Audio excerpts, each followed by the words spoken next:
అందరికీ నమస్కారం. ఈరోజు మనం చూడబోయే మిషన్ వచ్చి cup sealing machine manual type.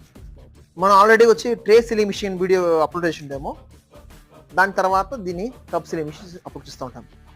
ఇప్పుడు మనం కప్ సీలింగ్ మిషన్ వీడియోస్ చూస్తాం. ఈ మిషన్లో వచ్చి మీకు normal paper cup, plastic cup అన్నికి చేసాము. ఇప్పుడు చూడండి, ఇదే మిషన్ స్టార్టింగ్ మనం డై చేసి ఉండేది. తర్వాత కస్టమర్ 2 కప్పు ఒకే మిషన్లో అవే మరి అడుగుతుంది. సో దానికి మేము 2 కప్పు ఒకే మిషన్లో అవే మరి చేసిందాం. చూడండి, ఇది సైజ్ చిన్నది, సైజ్ కొంచెం పెద్దది డయాలో. ఇప్పుడు ఈ రింగ్ వాడుతుంటే మీరు ఈ చిన్న కప్పు మీరు దీంట్లో సీల్ చేసాం. సో ఒకే మిషన్లో 2 కప్పు సీల్ చేసాం. తర్వాత చూడండి, ఈ కప్ది వచ్చి పైన వచ్చి మీకు క్యాస్టింగ్ బాడీ హీటర్స్ ఉంటుంది. హీటర్ ఉన్నాయి. తర్వాత క్యాస్టింగ్ పూరి అన్ని అల్యూమినియం క్యాస్టింగ్. తర్వాత బ్లేడ్స్ ఉంది. ఇక్కడ బ్లేడ్ కనపడుతుందా?